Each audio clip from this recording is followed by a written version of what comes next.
For only 3 payments of $30 each, you too can adopt this adorable little tiny titan.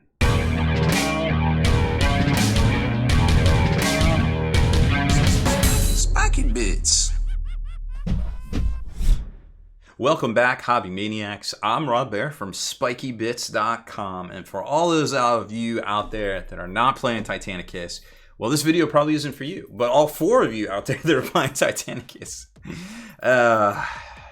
this game doesn't get the respect it deserves, I swear. Anyways, a new release for Titanicus. Outside of the starter set, we've got the brand new Warbringer Nemesis Titan in Titanicus scale, which I guess is quarter scale compared to normal 40K as best as I can tell, probably right here. So this is $90 US for this one, which is it's a little bit more expensive than the $60 Reaver, but it's obviously less than the $110 Warlord Titan, so it's kind of an in-between Z, so to speak. But remember, you can always get your hobbies for less at Miniature Market or dicehead.com.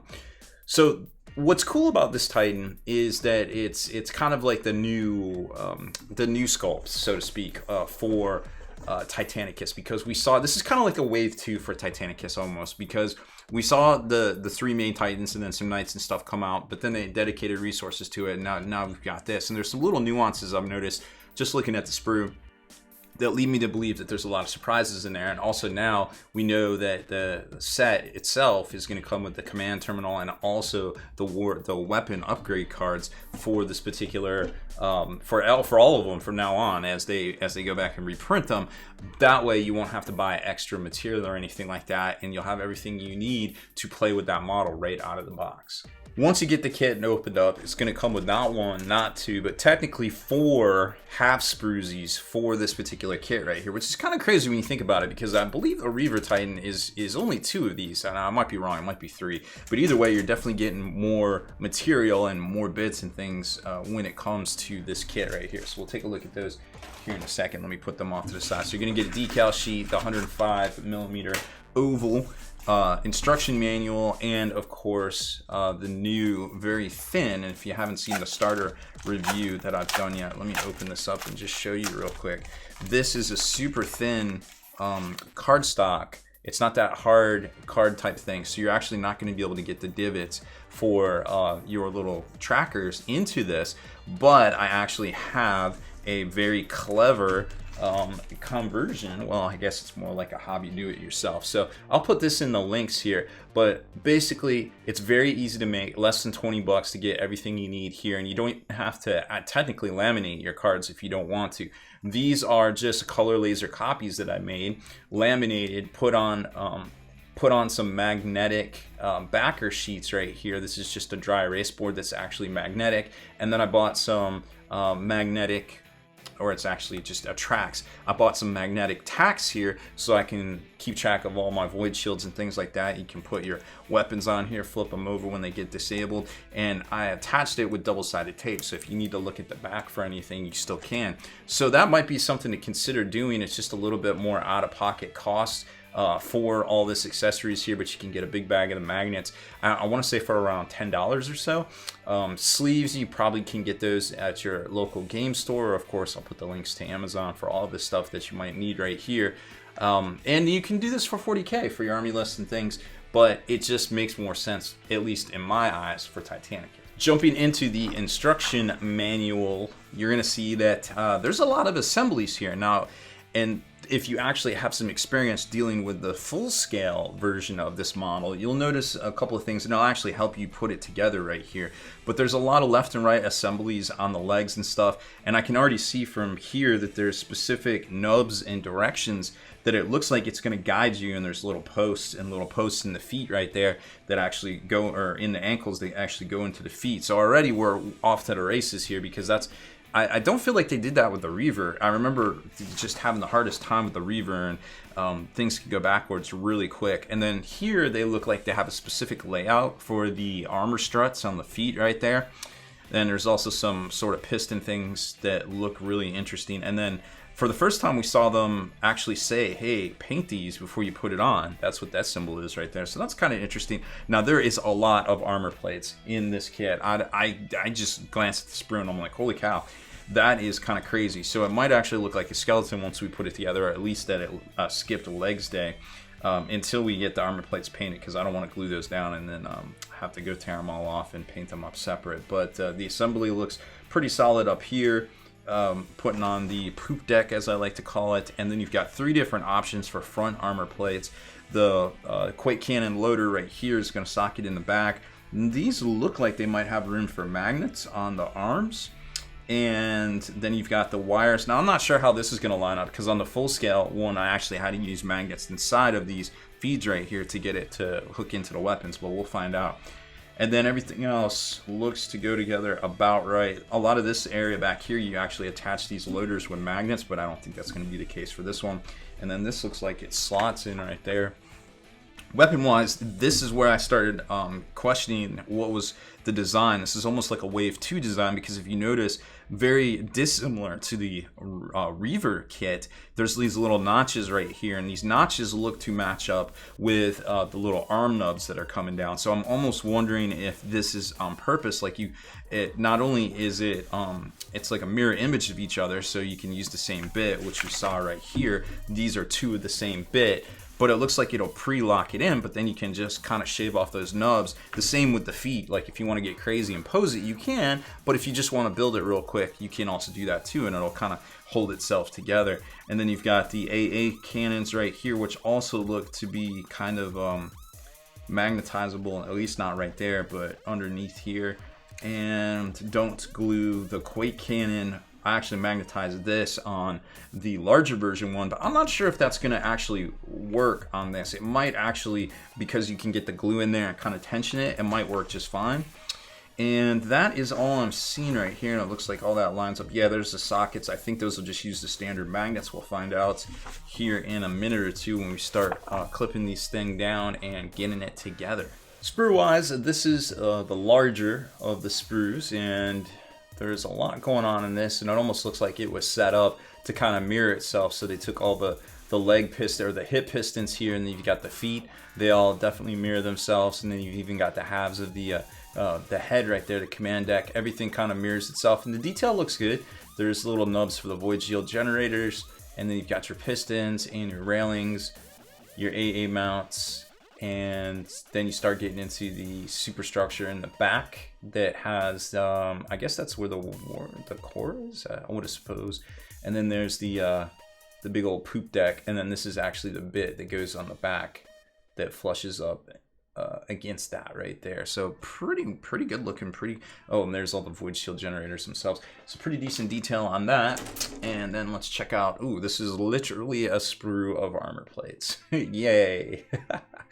So these are all different sizes, but one of the things I noticed too right off the bat was that they have the actual part number, or maybe it's left to right. I can't really tell. It's very small in the camera, but there is something in there to help you keep track of them. So if you do cut them off and don't glue them down immediately, you might be able to actually tell where they go after you get them painted up. I mean, obviously dry fit them and stuff. And then the 3 different sets. So you got blank, you got Imperial, and then you got, oh, wait a minute, one of these is Horus. There we go. One of these is Renegade on the main armor plates that go on the shoulders right there. Wow, that's crazy. A whole sprue just to trim. And then this is the Quake Cannon. Something I noticed about this too. So here's the Quake Cannon. Then you've got the Volcano Cannon and also the blaster, the laser blaster right here. This is more of a weapon sprue that contains the ammo, which is the Quake Cannon loaders on the back right here. And what is this? This is, I'm not for sure. Oh, that's part of the Quake Cannon. Okay, that's the Quake Cannon covers. Gotcha. So it's interesting that this is like that, and those nubs are right there, which is kind of interesting to see right there. So the arm joints will fit into there. So this is literally a weapon sprue. So in theory, they could just not include this sprue and put a different one in here, because remember, there's a Bellicosa Volcano Cannon variant that actually goes on the top carapace. So they could come out with another Warbringer kit, put 2 different, the other 2 Reaver weapons on here, with the multi-laser and the Titan, the Mega Blast. Well, here it is right here. What do we get? the Gatling blaster. So in theory, they could still come out with another kit, just don't include this, but put in a new weapon sprue into here, and then boom, you've got a whole nother kit. So I would be on the lookout for that probably in the near future, because we actually have rules for the Bellicosa Volcano Cannon on the top weapon Carapace. I ended up just taking some pictures and really kind of taking my time putting this together, and that's why we didn't get the video out the week that this kit actually came out, because I wanted to spend some time on it because it is such a big kit and it seemed very well thought out. So here you can see the very first thing I noticed, and we'll go over all the gotchas that I noticed as I was putting this thing together, including some mystery parts as well. So the first thing you can see right here is that the feet are actually cantered, so you want to make sure that you glue these in facing the right way forward, but also left and right correct, because this is actually opposite feet, and that won't work so well. So just keep that in mind as you're building it to dry fit everything. It's kind of hard to see from the instructions that this was even a thing until you apply glue and you're like, uh-oh, I done messed up. Now, I don't know if I took a picture of it, but there's these slots right here, which might be, yes, these slots are right here that are kind of don't seem like they're a big deal, but that's actually where the armor is going to slot in. So you want to make sure this is actually the back as well. So the back armor plate goes right there. But you want to make sure there's these slots on the front that you line up correctly that are very similar to this right here. So just keep that in mind as you're building it. And then, like I said, on the struts, they actually have, it's kind of a weird combination of left front, left right, I guess, and right front and L1, and I don't know. This matches up to the diagram in the instruction book, so don't throw your instruction book away when you go to glue these back together and get them painted up, which I feel like would be a very good play. Something else I noticed is when you're assembling the carapace right up here, you're gonna well, you could make the mistake where this actually isn't angled correctly, so just make sure it should angle down and towards the body and not the other way around. It would be kind of easy to make that mistake. Watch out for that one. Then the arm sockets, I was actually impressed with this too. The arm sockets go into, they have this little nub right here, so just make sure you line that up. This right here is actually, let's see, the front. This is the front of the Titan, so this will point towards the front. And next up, oh, this was kind of interesting. So like I was talking about on the back, how they can switch out and put that extra sprue in there. One of the things that you might notice is that the Quake Cannons socket in, the Quake Cannon loader, the shell loader socket in, but you're probably going to have to still glue them right here on the surface. However, the top that with the wires that actually locks into the back of the Titan, that is something that you're probably going to just be okay gluing, but on this one, it actually just kind of slots in and stays, so you can take it off and paint it separate. But this one, if you do glue it, use light glue, because if they do come out with a new version of the Titan, you'll probably have to snap that off. Another gotcha, and I don't know, yeah, you can see it in this, is when you're assembling the blaster, and I can't remember if the Reaver was like this too, but there's this little nub right here, so just be aware of that the nub needs to face down so that other barrel can lock in right there. Another cool thing is that you can actually assemble the armor, the two halves together of the blaster. Just you can see the seam line right there, so it just might make it easier to kind of snap it into this this little recess right here, but also to paint it as well. Another gotcha to look out for is on the Quake Cannon revolver bits. There's these little notches right here, and these will actually line up and allow you to kind of squish the whole assembly together. If you miss this, it won't go together and it'll be completely out of whack. And here you can kind of see where it assembles together, right? Oh, you actually can't see it, it's in the back there. But the other reason I wanted to show you this picture is because you can put a little bit of the glue in here in these cracks, and there's a little support in the back behind my thumb. And if you kind of just hold this together while the glue dries, it should provide enough tension that it just won't flip-flop up and down with the Quake Cannon. But if you find that it does, you can just add a little bit of plastic glue right here into the cracks, and then just kind of work it as the glue dries. Don't let it dry all the way and hold your cannon in place, but you know, just kind of keep working it, and it'll just be a little gummy, and you should be okay there. Once you get to a point where you have all the sub-assemblies together, you can start magnetizing it, and that's where the fun really begins, because this thing actually can be kind of torn apart and put together to store, or, you know, just like I said, if you want to future-proof it. You don't need to do it with the Quake Cannon because it's heavy enough that I think it'll just sit in there, but you definitely can do it starting with the hips right here. And I used a 1/4 inch magnet. All I did was put a little piece of sprue, which you can see right here, kind of wedged it in there and drilled out with a 1/4 inch drill bit, just a little bit with this. And I glued a, let's see, I glued a 1/4 inch magnet to the top, which you can see right here. And that allowed me to gauge the depth correctly, because this little nub right here in the back, that's actually going to lock in right here and keep your Titan from pivoting too far that it actually topples over, because it's kind of side heavy. So you don't want that to happen. And then magnet wise, just those normal, I think it is what, 5mm by 1mm, I believe it was, magnets that are pretty much in use for everything else. Socket right in here. They work great for the AA guns. You need 4 magnets for those, and 4 more of them for the arm weapons. And here you can kind of see a little bit better of those notches that this little arm socket will actually notch in and kind of hold it there and make it super easy. Now remember, if you have existing weapons like existing Reaver up here, Gatler, you're going to want to make sure you use the same polarity. So you could, in theory, snap these on if you don't want to buy that extra kit. But like I said, these nubs and these recesses weren't present on this kit right here in the past, which is interesting to see that they're advancing their design, and I definitely applaud them for that.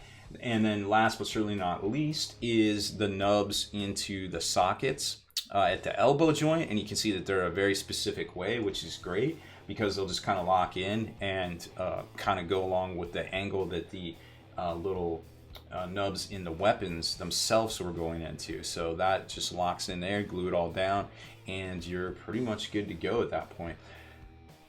Now, size-wise, I do want to show you this before I actually show you the Titan, but this is how it stacks up size-wise to the Reaver, because I wouldn't be able to get this shot for you and hold them all in my hands, because they're basically Dreadnought-sized models. So you got the Reaver right here on the left, and he comes up to the shoulders. And then remember, with the armor plates on, this almost makes it as big as the Warlord Titan, but there's the Warbringer and there's the tiny Warlord Titan as well. So definitely looks very good and will fit in just fine with any of your existing Titanicus. Future Rob here.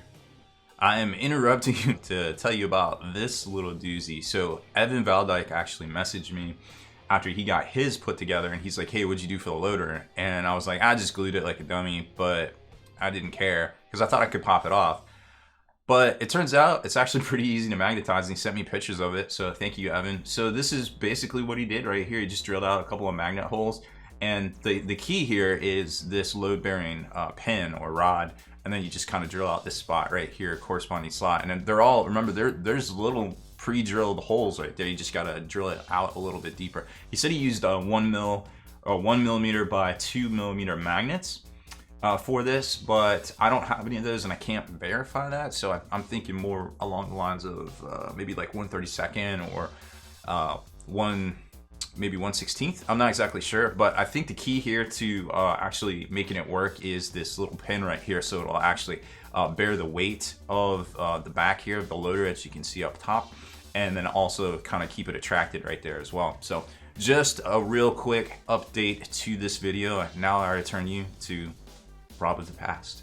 So here he is, little big man on campus. So this guy's fun. Now let me tell you something. That is all of the Reaver armor plates. That if you want to color these different, and because this is basically all going to be steel except for the head, it probably would pay off to not go crazy. You're already going to spend so much time doing trim, which, by the way, if you haven't seen our tutorial on how to do trim as I scramble, try to buy myself more time for talking, you definitely want to pick up some of these Sharpie markers, because these are amazing. Very lightly just trace over all the trim and you will save yourself hours of frustration and work. There is a tutorial here on the channel and I will link that. It's I don't know, like up here or like over here. I don't know, somewhere in here you'll see the link to that. So getting back to the Warbringer itself, I blue tacked the head on right there because I didn't want him to look stupid, even though he kind of looks stupid like he skipped his legs day. So here's the back little bit right there with the void shields that you can actually slot in. This one's a little loose because I kind of messed up with the and started to glue it and then had to dig it out, but this is the only one that kind of pops off. So I figured I would paint this one separate because it's technically trim as well. But these ones are glued in, these little weapon loaders for the Quake Cannon right there, and you haven't even seen the Quake Cannon move yet, and believe it or not, it is not glued in and it is not magnetized. It's just doing its thug thizzle and just hanging out, living its best Quake Cannon life up here. Well, I'm just gonna pull these off because they don't want to be difficult. So the Quake Cannon rotates, it goes up, it goes down, it's got pretty good tension in there. Like I said, just add a little bit of glue and you're good to go. The magnets right here are perfect for the AA guns. And then over on the left, you've got the weapon mounts that have those little nubs in there that lock in just fine. And oh, you know what? I didn't show you the most impressive part of all of this thus far. These void shields, is it that one? It's this one. Nope, it's the other one. They're reversed. Okay, this actually sockets in, and I was shocked, literally shocked. Now remember, this isn't glued down, but it is very close to being completely right for the positioning of those wires right there. So even not glued in, and these are all magnetized and can actually move if you really wanted it to, although they are locked in with that nub, those wires completely lined up in our modular as well, which I thought was pretty awesome, to be quite honest. This is probably the best designed Titan, from the way that the feet are laid out to the little nubs in the knees. I was really super impressed with this kit.